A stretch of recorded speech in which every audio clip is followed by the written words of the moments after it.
Hello everyone. आज के इस लेक्चर में हम कवर करने वाले हैं यूजीसी नेट जेआरएफ जो जून जून 2023 में होने वाला है एग्जाम, उसका यूनिट नंबर 1। ये कॉमर्स का है टॉपिक, ठीक है ना। और यूनिट नंबर इसका फर्स्ट है। फर्स्ट यूनिट में क्या है कि बिजनेस एनवायरनमेंट और इंटरनेशनल बिजनेस दोनों दे रखे हैं ना इसमें, है ना। तो हम बिजनेस एनवायरनमेंट को करेंगे यहाँ पे, ठीक है, कवर। तो सबसे पहले अगर हम इसके इंट्रोडक्शन की बात करते हैं कि क्या इसका इंट्रोडक्शन है, तो देखो, introduction A business is influence both internally और एक्सटर्नली। यानी कि जो भी व्यापार होता है, जो भी बिजनेस होता है ना, व्यवसाय जो होता है, वो दोनों तरीके से इन्फ्लुएंस होता है। इंटरनली इन्फ्लुएंस भी होता है और एक्सटर्नली होता है। वो कैसे होता है वो हम आगे पढ़ेंगे, बट याद रखना यहाँ पे कि दो तरीके से जो हमारा व्यापार इन्फ्लुएंस होता है, ठीक है ना, बाई द वेरियस फैक्टर। और काफ़ी सारे फैक्टर और फोर्सेस होते हैं जिनसे अफेक्ट करता है हमारा व्यापार और functioning of business in several way. यानी कि कुछ तरीके की फंक्शनिंग होती हैं, उससे व्यापार हमारा चलता है, ठीक है ना। The totality of factor and situation affecting the business activity and operation is term business environment. यानी कि कहने का मतलब क्या हो गया, जैसे कि कोई भी व्यापार चल रहा है, कोई भी बिजनेस हमारा चल रहा है, बिजनेस चल रहा है, तो उस पर जो भी एनवायरनमेंट से अफेक्ट होगा, चाहे तो वो जो भी इफेक्ट पड़ेगा ना, चाहे तो वो एक्सटर्नली पड़े, चाहे तो वो इंटरनल पड़े, ठीक है ना। दोनों ही तरीके का इम्पैक्ट पड़ सकता है हमारे बिजनेस पे, जो भी हम बिजनेस कर रहे हैं। तो उसको क्या बोलेंगे, बिजनेस एनवायरनमेंट। यानी कि एनवायरमेंट, बिजनेस तो हमारा चल रहा है, उसके साथ साथ जो भी एनवायरनमेंट का इफेक्ट पड़ता है उस पर, तो उसको हम जब एनवायरनमेंट बोलते हैं, और एनवायरनमेंट को जब हम इंक्लूड कर देते हैं उसको बिजनेस एनवायरनमेंट बोल देते हैं। बिजनेस पे जो भी एनवायरनमेंट का इफेक्ट पड़ रहा है, ठीक है ना। कंसेप्ट की बात करते हैं बिजनेस एनवायरनमेंट की, तो सबसे पहले मीनिंग पढ़ते हैं इसका, ठीक है ना। मीनिंग क्या होता है इसका, अगर मीनिंग की बात करें यहाँ पे, तो देखो, business environment comprise to word, दो वर्ड से मिलकर बना है, बिजनेस और दूसरा एनवायरनमेंट। बिजनेस तो है ही, उसके साथ साथ एनवायरनमेंट को भी मिला देते तो बिजनेस एनवायरनमेंट बन जाता है। बिजनेस का मतलब क्या होता है, वो सारी एक्टिविटी जहाँ पे प्रोडक्शन हो रहा है, किसी चीज का बाइंग कर रहे हैं कस्टमर उस प्रोडक्ट को, और हम सेलिंग कर रहे हैं उस गुड्स की, ठीक है ना। रेंडर का सर्विस प्रोवाइड भी कर रहे हैं हम, उसकी primary object of earning profit. Primary object क्या होता है किसी भी बिजनेस का, कि प्रॉफिट अर्न करना है। बट प्रॉफिट अर्न करना, और उसमें एक्टिविटी कौन सी इन्वॉल्व होती है बिजनेस में, कि वो सारी एक्टिविटी जो कि प्रोडक्शन हो रहा है किसी चीज का, सेलिंग हो रही है, बाइंग हो रही है, और सर्विस भी प्रोवाइड की जा रही है, ठीक है ना। तो वो सारी चीजें तो बिजनेस की हो गई, अगर, ठीक है ना। और अल्टीमेटली हमारा एम क्या होता है, प्रॉफिट अर्न करना, किसी भी बिजनेस का प्राइमरी ऑब्जेक्टिव, ठीक है ना। और थ्रू प्रॉफिट अर्निंग के साथ साथ primary motive to every business, हर बिजनेस का primary motive, but the fulfil the customer need. देखो, ये तो बात सही है कि किसी भी व्यापार को करने के लिए जो भी व्यक्ति व्यापार करता है, तो उसका अल्टीमेटली एम क्या होता है, प्रॉफिट को कमाना। उसके साथ साथ उसको एक चीज और देखनी होती है, प्रॉफिट अर्न करने के साथ साथ कस्टमर की नीड क्या है, उनकी वांट्स क्या है, और वो सेटिस्फेक्शन उनको मिल रहा है नहीं मिल रहा उन सारी चीजों से, ठीक है ना। तो वो भी देखना है हमको। One of the main objective of business, ये बिजनेस का मेन ऑब्जेक्टिव होता है, ठीक है ना। अगर हम बात करें तो देखो, बिजनेस में ये सारी चीजें तो इंक्लूड हो जाएंगी, बाइंग सेलिंग और ये सारी चीजें, है ना। और प्रॉफिट को अर्न करना है हमें, प्रॉफिट अर्न करना है। इसके साथ साथ कस्टमर की नीड को भी देखना है हमको, उनकी वांट्स को भी देखना है हमको, उनको सेटिस्फेक्शन मिल रहा है, इससे नहीं मिल रहा है, वो सारी चीजें भी देखनी है हमको, है ना। तो मेन ऑब्जेक्टिव बिजनेस का ये होता है। अगर हम एनवायरनमेंट को देखते हैं तो एनवायरमेंट, अब बिजनेस तो हमने पढ़ लिया, अब एनवायरनमेंट क्या होता है, environment refers to sum total living things and natural forces surrounding us. जो भी व्यापार के इधर उधर की एक्टिविटी हो रही है, जो भी हमारे बिजनेस से इधर बाहर की एक्टिविटी जो भी हो रही है, जो कि हमारे व्यापार पे कहीं ना कहीं इम्पेक्ट डाल सकती है। वी कैन कंबाइन दो टू वर्ड्स, इसको भी दो वर्ड से मिला के बनाया, जैसे कि बिजनेस और environment refers to the all condition events and influence the surrounding affect business, ठीक है ना। जैसे कि बिजनेस पे जो भी उसके इर्द गिर्द जो भी चीजें चल रही है ना हमारे बिजनेस के, जो कि हमारे बिजनेस में इफेक्ट डाल सकती हैं, उसको बोलेंगे हम environment. According to Bayard O Wheeler, business environment का मतलब होता है कि टोटल एक्टिविटी जो भी हो रही है, चाहे वो इंटरनल एक्सटर्नली फर्म को एंड इंडस्ट्री जो कि अफेक्ट डालती है हमारी ऑर्गेनाइजेशन पे और उसके ऑपरेशंस पे, उसको बोलते हैं बिजनेस एनवायरनमेंट। ठीक है ना। एक और डेफिनेशन देखिए, इसको आप यहाँ से पढ़ सकते हैं। देखो, अगर हम यहाँ से बात करें तो business environment through analyse of both. अब बिजनेस एनवायरनमेंट को हम दोनों तरीके से एनालाइज कर सकते हैं, एक तो इंटरनली हो गया और एक एक्सटर्नली फैक्टर हो गए इसके, दैट द इन्फ्लुएंस जो कि हमारी फंक्शनिंग को, हमारी बिजनेस की फर्म को की फंक्शनिंग जो होती है ना उस पर अफेक्ट डालती है, उसको इन्फ्लुएंस करती है। ठीक है ना। वो कौन कौन से फैक्टर हो सकते हैं उसमें? कस्टमर हो सकते हैं, सप्लायर हो सकते हैं, कंपटीटर हो सकते हैं, सोशल एंड ग्लोबल कंडीशन हो सकती है, चेंज इन द टेक्नोलॉजी में कोई भी चेंज आ गया मान लीजिए तो उससे भी इफेक्ट होगा हमारे बिजनेस पे, पॉलिटिकल एंड लीगल चेंजेस भी हो जाते हैं समय समय पर, तो वो भी चीज़ हमारे बिजनेस को इन्फ्लुएंस करेंगी। ठीक है ना। And so while some of these factor affect the business operations directly. ठीक है ना। ये तो चीज़ें डायरेक्टली अफेक्ट करेंगी। अगर हम दूसरे शब्दों में देखें तो इनडायरेक्ट कौन कौन सी चीज़ें होगी जो कि अफेक्ट करेंगी हमारे बिजनेस को? तो relationship of the business environment can be understand from the following diagram, यहाँ पे देखते हैं। ठीक है। देखो, बिजनेस विद एनवायरनमेंट। अब देखो, कोई भी प्रोडक्शन हो रहा है तो उसके लिए सबसे पहली चीज हमें क्या चाहिए? इनपुट चाहिएगा। सबसे पहले इनपुट आएगा। इनपुट कहाँ से आएगा? प्रोक्योरमेंट ऑफ इनपुट, यानी कि इनपुट हम बाहर से लेंगे और किसी भी प्रोडक्ट का प्रोडक्शन करेंगे। हम प्रोडक्शन करेंगे तो उसको क्या बोलेंगे? Transformation of input into output. Transform कर रहे हैं हम उसको, किस लिए? कि हमें आउटपुट प्रोवाइड करना है। वहां से आउटपुट मिल जाएगा। आउटपुट किसको बोले? Supply of the output to the customer, जो कि कस्टमर को हम कोई भी प्रोडक्ट तैयार करने के बाद प्रोवाइड कर देते हैं। ठीक है ना। अगर हम बिजनेस ऑर्गेनाइजेशन की बात करते हैं तो ये सिस्टम, बिजनेस ऑर्गेनाइजेशन ये ऐसा सिस्टम है जो कि इंटरेक्ट करता है हमारे एक्सटर्नली एनवायरनमेंट को कंटिन्यूस बेसिस पे, है ना, कंटिन्यूस बेसिस पे, and operation with the all over system, जो कि हमारे ऑर्गेनाइजेशन के सारे एक्टिविटी जो होती रहती है ना कंटिन्यूसली, वो सारे सिस्टम को जब हम ऑपरेट करते हैं तो उसको बिजनेस ऑर्गेनाइजेशन सिस्टम बोलते हैं। ठीक है ना। बिजनेस ऑर्गेनाइजेशन में जो सिस्टम फॉलो किया जाता है, एक बिजनेस फर्म ट्रांसफॉर्म करती है अपने इनपुट को इनटू द आउटपुट में। ठीक है ना। यानी कि कोई भी इनपुट लेंगे हम बाहर से और उसको हम प्रोडक्शन करेंगे और देन आउटपुट प्रोवाइड कर देते हैं, जो कि गुड्स एंड सर्विसेज भी हो सकता है, to meet the needs of the customer, जो कस्टमर की जरूरतों के हिसाब से हम प्रोवाइड करते रहते हैं। ठीक है। These input come from the environment, यानी कि ये इनपुट कहाँ से लेंगे? एनवायरनमेंट से लेंगे। And output also send to the environment, environment से ही लेंगे, यानी बाहर से ही वो चीज आएगी और बाहर ही हमें उसका आउटपुट प्रोवाइड करना है प्रोडक्ट तैयार करके। In this process of transformation, इस प्रोसेस को हम क्या बोलते हैं? Transformation of input to into output, यानी कि इनपुट से आउटपुट तक का जो भी प्रोसेस होता है उसको हम क्या बोलेंगे? ट्रांसफॉर्मेशन। ठीक है जी। बिजनेस फर्म को यह समझना कि हमारे व्यापार के सराउंडिंग, यानी कि उसके चारों तरफ जो भी हो रहा है वो कंडीशन वो कौन सी होती है? End to end and input and output, दो ही चीजें होगी कि इनपुट लेंगे हम और आउटपुट प्रोवाइड करेंगे उसके बारे में। ठीक है। अगर हम नेचर की बात करते हैं, बिजनेस एनवायरनमेंट का नेचर कैसा होता है, तो उसके साइलेंस फीचर कौन कौन से होते हैं? कि एक तो डायनामिक होता है। डायनामिक यानी कि जो कि चेंज होता रहता है समय, टाइम टू टाइम चेंज होता रहता है टाइम टू टाइम। जैसे कि टेक्नोलॉजिकल एनवायरनमेंट, टेक्नोलॉजी हमेशा चेंज होती रहती है, थोड़ा बहुत टाइम बीता के नई टेक्नोलॉजी आ गई, फिर थोड़ा टाइम निकला कि नई टेक्नोलॉजी आ गई, तो ये सारी चीज़ें कंसीडरिंग एज ए डायनेमिक, इसको हम डायनेमिक बोलते हैं। ऑल द कंपनी, जो भी सारी कंपनी होती है ना, टेक्नोलॉजी प्ले मेजर रोल है, यानी कि टेक्नोलॉजी एक बहुत बड़ा योगदान जो है प्रोवाइड करती है, क्योंकि एडेप्ट, अब मान लीजिए कोई प्रोडक्ट हम बना रहे हैं, ठीक है, और न्यू टेक्नोलॉजी इन्वेंट हो गई, नई टेक्नोलॉजी आ गई, तो हमें उसके हिसाब से जो है वो थोड़ा बहुत हमें अपने प्रोडक्ट में चेंजेस लाने की जरूरत होती है। ठीक है ना। तो ये चीजें हमें देखनी होती हैं। अगर हम सेकंड पॉइंट देखते हैं, डायनामिक के साथ साथ दूसरा क्या होता है? Aggregative and inter related business environment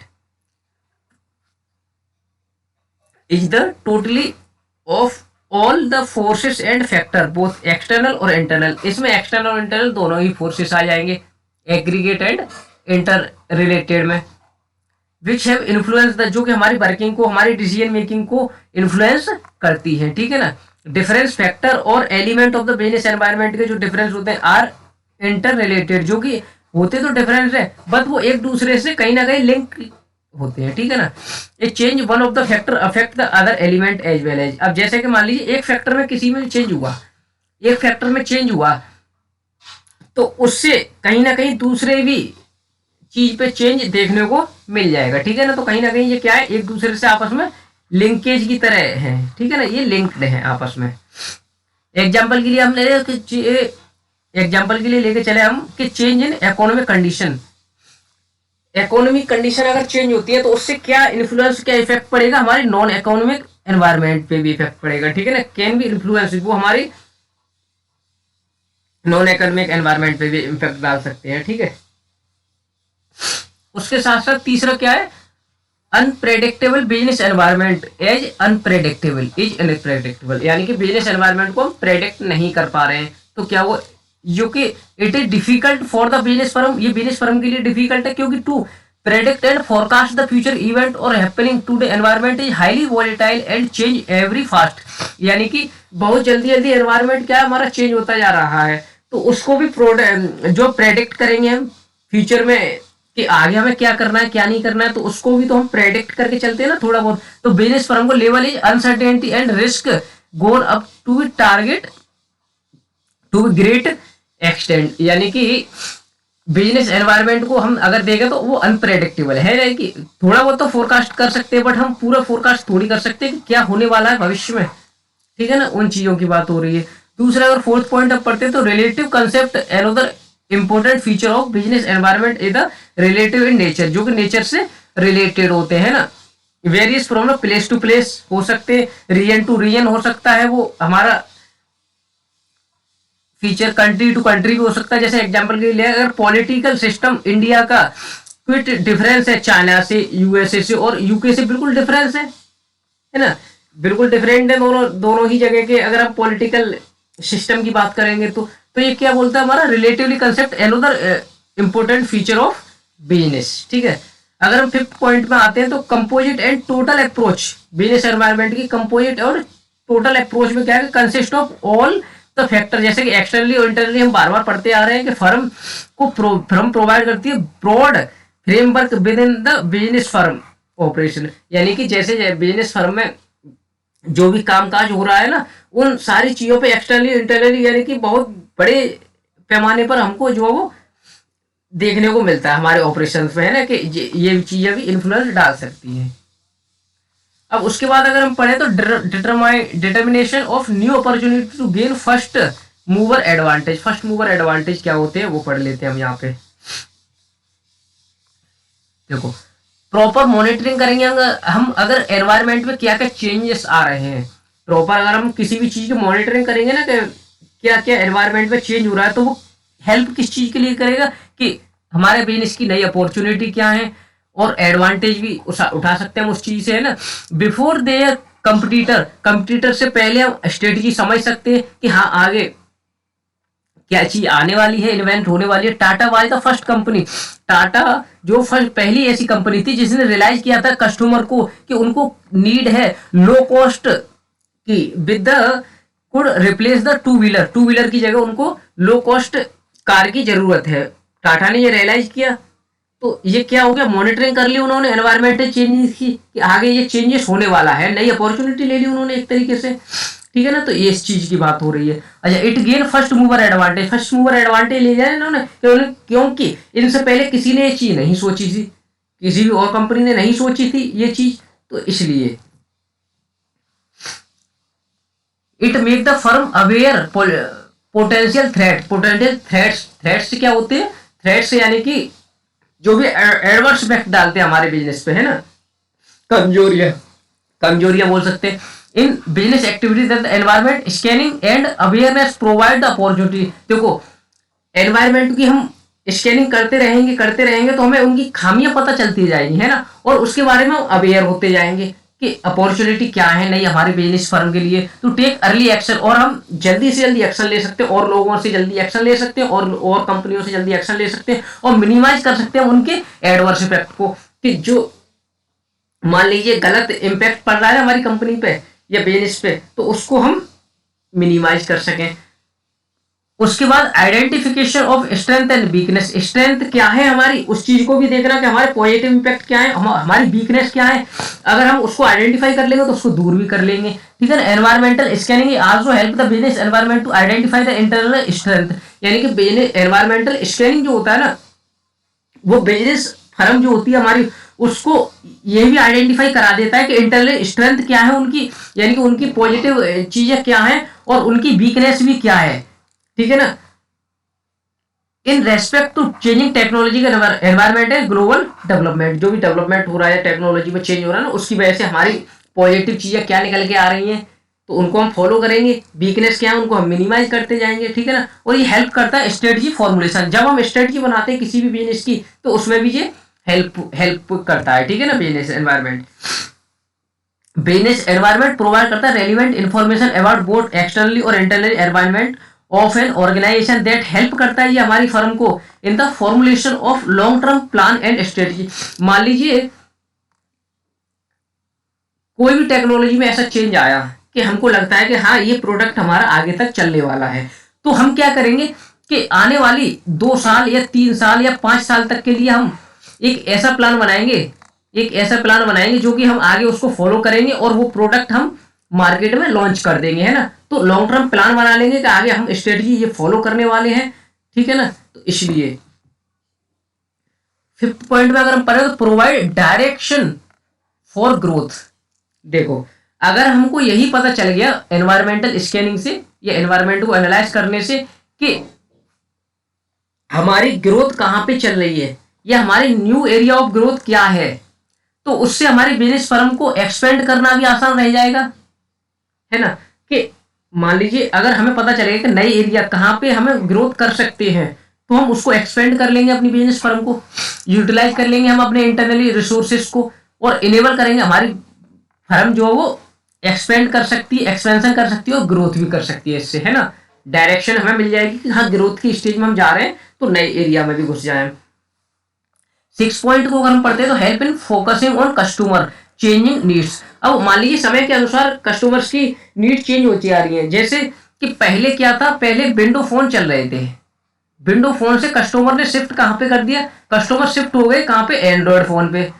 तो उसके हिसाब से भी हमें अपने प्रोडक्ट में चेंज लाना है कि जब जब हम विंडो फोन बना रहे थे तो तब कस्टमर की नीड्स कुछ और थी, विंडो फोन लेना था, अब उनकी नीड्स चेंज होती जा रही हैं समय के अनुसार, जैसे कि वो एंड्रॉयड फोन की मांग करते जा रहे हैं तो हमें एंड्रॉयड फोन बनानी चाहिए। तो वो भी फोकस करेंगे हम कस्टमर की चेंजेस पे, नीड्स क्या है उनकी, ठीक है। Environmental scanning make a business firm sensitive to changing the expectation, उनकी क्या एक्सपेक्टेशन है और नीड्स ऑफ कस्टमर, जैसे कि many customer goods company like, वो लाइक करते हैं हिंदुस्तान यूनिलीवर्स लिमिटेड को and Procter and Gambling launch many their product और small sketch keeping the new and want to rural customer in mind, ठीक है ना। इस एग्जांपल से समझ सकते हैं आपके विंडो फोन और एंड्रॉइड फोन की जो मैंने एग्जांपल दी था वो फिर बैठती है यहाँ पे।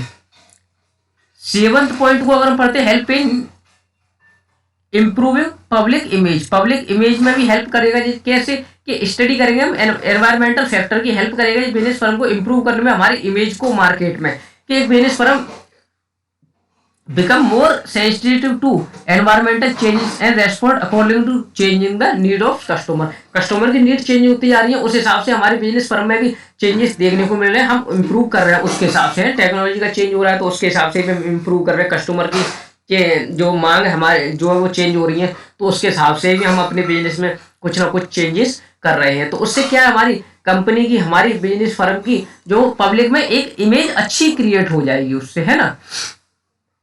उसके बाद हेल्प करता है ये कंपटीशन को मीट करने में भी, कि understanding the business environment is a continuous learning process for the business firm के लिए कंटिन्यूअस लर्निंग प्रोसेस है ये, क्योंकि मैनेजर अपग्रेड करते रहते हैं अपनी नॉलेज को एंड स्किल को, फेस द चैलेंज, जो चैलेंजेस आते रहते हैं उसके हिसाब से मैनेजर अपनी नॉलेज को जो अपग्रेड करते रहते हैं, ठीक है ना। और being posed bye environmental changes, ये हेल्प करता है हमारी फर्म को आइडेंटिफाई करने में स्ट्रेटजी कंपटीटर के and formulate own strategy and accordingly के हमारे कंपटीटर क्या कर रहे हैं, क्या स्ट्रेटजी अपना रहे हैं, तो उसके हिसाब से हम भी थोड़ा ना बहुत चेंज लेके आए। तो इस लेक्चर को हम यहीं पे समाप्त करते हैं। नेक्स्ट लेक्चर में हम यहाँ से पढ़ेंगे टाइप्स ऑफ बिजनेस एनवायरनमेंट को पढ़ेंगे, ठीक है ना। आई होप लेक्चर आपको अच्छा लगा होगा। लेक्चर अच्छा लगा तो लाइक कीजिए, चैनल को सब्सक्राइब कीजिए। Thank you so much.